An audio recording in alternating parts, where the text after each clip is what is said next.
doing all these years? Yeah, where have you been? Oh, England, South Africa, Australia, the past 5 years in Chicago. The doctor and I were in business together. Well, we were in Chicago too, for the World's Fair. Yes, it was, mostly warm there. Yeah, it got hot for us too. Well, it's wonderful to be in Brooklyn again. And you, Aunt Abby, Aunt Martha, you don't look a day older. Still sweet, charming, hospitable, and dear little Teddy. Did he ever get into politics? My little brother, Doctor, was determined to become president. Teddy's fine, just fine, and Mortimer's well too. I know about Mortimer. I've seen the picture at the head of his column. He evidently fulfilled all the promise of his early nasty nature. We're very fond of Mortimer. Well, it was nice seeing you again, Jonathan. Bless you, Aunt Martha. It's good to be home again. Well, we mustn't let what's on the stove boil over. Yes, we'll be back in a moment. Unless you're in a hurry to go somewhere. Well, Johnny, where do we go from here? We got to think fast. The police have pictures of that pig. I got to operate on you right away. We got to find some place for that.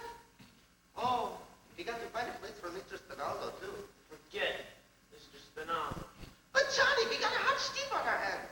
Don't waste any word on that rat. You can't just leave a dead body in the rumble scene.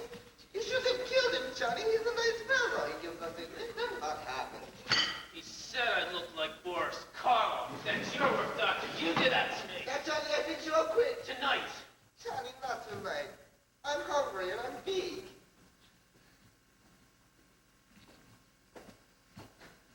Jonathan, we're glad you took the trouble to drop by and say hello. But quite honestly, we were never happy when you were here, and you were never happy when you were here.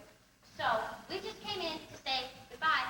Abby, I can't say that your feelings for me come as a surprise. I spent a great number of hours regretting the many heartaches I must have given you as a boy. You're quite a trial to us, Jonathan. But my greatest disappointment is for Dr. Einstein. I promised him that no matter how rushed we were in passing through Brooklyn, I'd take the time to bring him here for one of Aunt Martha's home-cooked dinners. I'm sorry, there won't be enough. Well, Abby, actually, it is rather large for pot roast and all. Pot roast? Why, yeah, I think the least we can do is... Thank you, Aunt Martha. We'll stay till dinner. Well, we'll hurry it along. Yes. If you want to freshen up, Jonathan, you can use Grandfather's old washroom. It's still there? Yes, the laboratory is just as Grandfather left it. Now, I'll go in and help Martha because I'm sure you're in a hurry to get where you're going. Well, we get a meal anyway.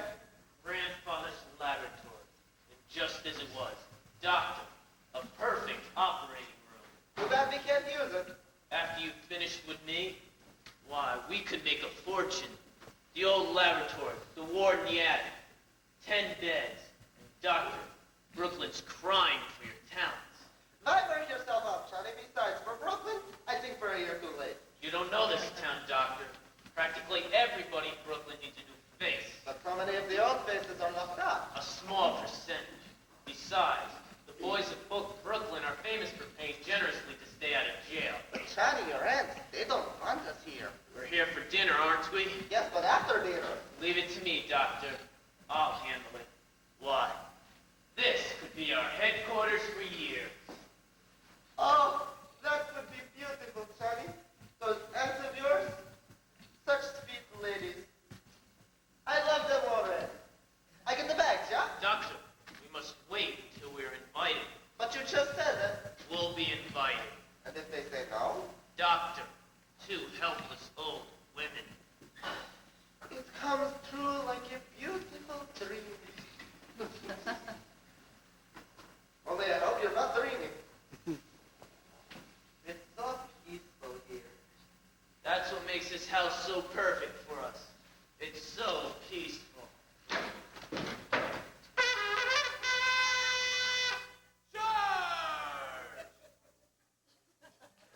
In Chicago, we're amongst the busiest and happiest of my life. And from Chicago, we go to South Bend, Indiana. I don't think they'd be interested in our experience in Indiana. Well, Jonathan, you've led a very interesting life, I'm sure. But we really shouldn't have allowed you to talk so late. My meeting Dr. Einstein in London, I must say, changed the whole course of my life. You remember South Africa, the diamond business, then Amsterdam, the diamond market? Well, I wanted to go back to South Africa, and the doctor made it possible for me. Good job, Johnny. Me take off the bandages, his face looks so different. The nurse had to introduce me. I love that picture. I still carry the picture around with me. Well, that looks more like you used to, but I still wouldn't know it was you. I think we'll go back to that face, Doc. Yeah, it's safe now. Well, I'm sure you two have to get to where you're going. Aunt Abby, I'm so full of that delicious dinner, I'm unable to move a muscle.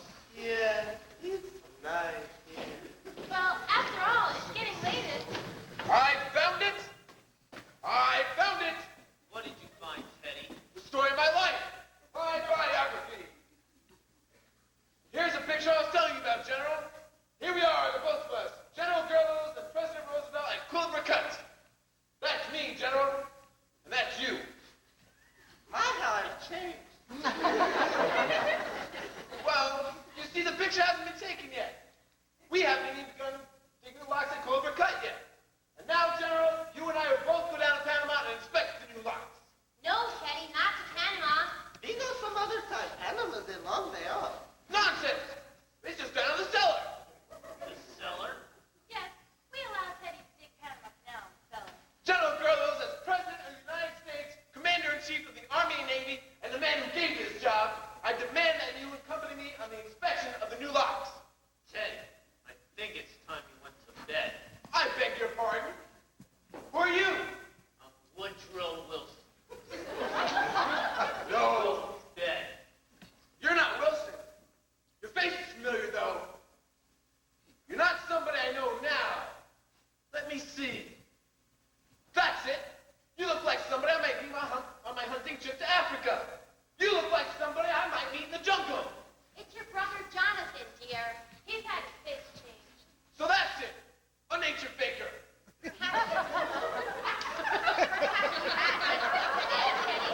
Jonathan and his friend have got to get back to their hotel. General Goebbels, inspect the canal. All right. All right. That's good. That's good. Follow me, General. Down, down,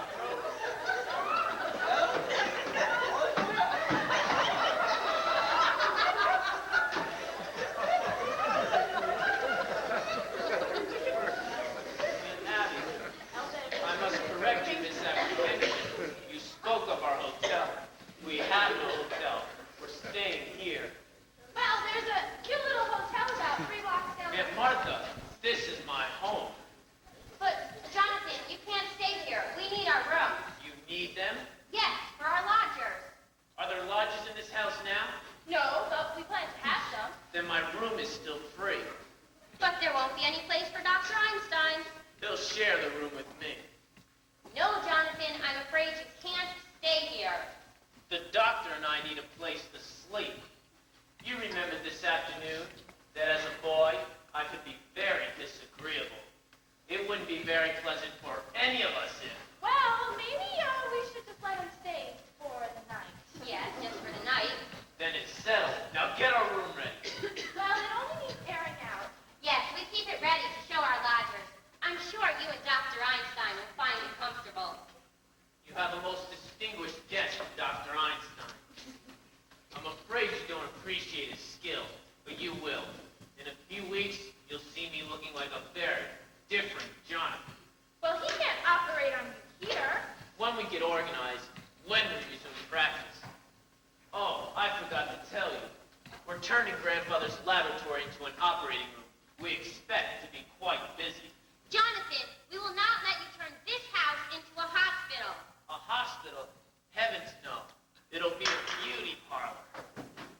Rather a good joke on my aunts. They living in a house with a body buried in the cellar. How do we get him in? Yes, we can't just walk them in through the door. We'll bring the car between the house and the cemetery. Then when we've gone to bed, we'll bring Mr. Spinazzo in through the window. Bed, just think. We got a bed tonight. Easy, doctor. Remember, you're operating tomorrow. And this time you better be sober. You're beautiful, Johnny. And if you don't, Jonathan, your room is ready. then you two run along to bed. This doctor and I are moving the car behind the house. Well, it's all right there. I mean, until morning. I don't want to leave it in the street. It might be against the law. Abby, what are we going to do? Well, for one thing, we are not going to let them stay in this house for more than one night. I mean, what would the neighbors think? People coming in here with one face and going out with another? Abby, I will not invite Jonathan to the services. Oh, no. We'll wait until he and Dr. Einstein are in bed, and then we'll come down and hold the services. You know, Mr. Hoskins is very patient, the poor dear, waiting in there. So we'll definitely have to come down and hold the services shortly. I'll get Teddy and he'll bring him down to the basement right away.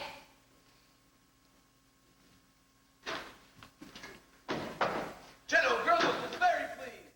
He says the canal is just the right size. Teddy, there's been another yellow fever victim. Dear me, this will be a shock to the general. Well, then we mustn't tell him. But it's his department. No, it would just spoil his visit, Teddy. I'm sorry, Aunt Abby. You'll have to be told. Army regulations, you know. We must keep it a secret. Yes. A state secret? Yes, a state secret. Promise? You have the word of the President of the United States. Cross my heart and hope to die. But how will we keep it a state secret? Well, Teddy, you go back downstairs. And when I turn out the lights, when it's all dark, then you come back up, and you can take the poor gentleman down to the canal. Now, run along, Teddy. You may say that the President of the United States will announce a few words. Well, where is the poor devil? He's in the window. My, it seems to be spreading. We haven't had yellow fever over there before. Well, Martha, when Jonathan and Dr. Einstein come back, we've got to get them to bed as quickly as possible. Yes. Then by the time they come back and they're asleep, we'll be all changed so we can come down and perform the services. Say, I've never seen Mr. Hoskins before. That's right. You were out. Well, come over here and look at him now. He's really quite good-looking, considering he's a Methodist. We're bringing the luggage through here. Jonathan, your room is ready. You and Dr. Einstein can go on up. I'm afraid we don't keep Brooklyn out. But you two run along to bed. No, I'm sure you and Dr. Einstein must be very tired, and we usually don't go to bed this early. Well, you should. It's about time someone came home to take care of you. Well, we weren't going to go to bed until... And Martha, did you hear me? Go to bed. Well, yes, come, Abby. The instruments can go in the laboratory in the morning. Now then, we're all going to bed. I'll wait until you're all up, and then I'll shut out the lights. Run along, Aunt Martha. Another flight, Doctor. All right, Aunt Abby. I'll be right up. Now, Aunt Abby, turn out the lights.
push him through. No, Johnny, he's too heavy for me. You go outside and push, and I stay here and pull. And together, we take it down to Panama. All right, I'll go around and take a look outside around the house. When I tap on the glass, you open the window. All right, Johnny.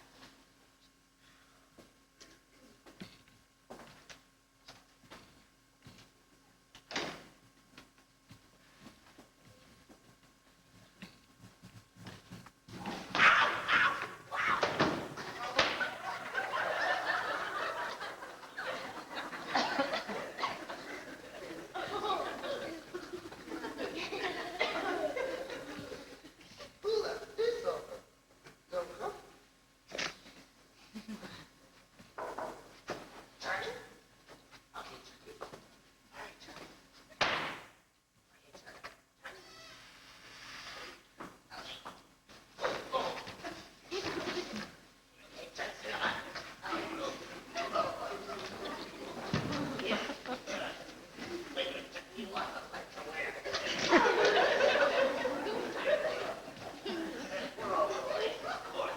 Okay, we'll try that.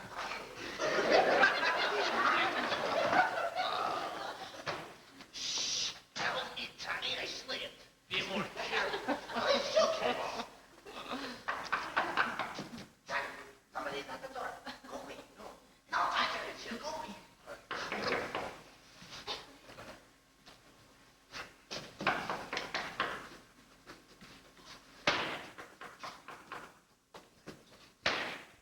Miss Abby! Martha! Miss Abby! Miss Martha! Is that you, Tony? Who are you? Who are you? I'm Elaine Harper. I live next door. Then what are you doing here? I came over to see Miss Abby and Miss Martha.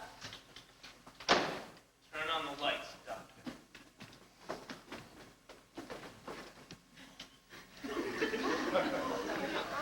Chose a rather untimely moment for a social call. I think you'd better explain what you're doing here. We happen to live here. You don't live here. I'm in this house every day, and I've never seen you before. Where are Miss Abby and Miss Martha? What have you done to them? Perhaps we'd better introduce ourselves. This is Dr. Einstein, Dr. Einstein? a surgeon of great distinction, and something of a magician. And I suppose you're going to tell me you're Boris. I'm Jonathan Bruce. You're Jonathan. I see you've heard of me. Yes, just this morning for the very first time. And what did they say about me? Only that there was another brother named Jonathan. Well, that explains everything. Now that I know who you are, I'll be running along now. If you'll kindly unlock the door.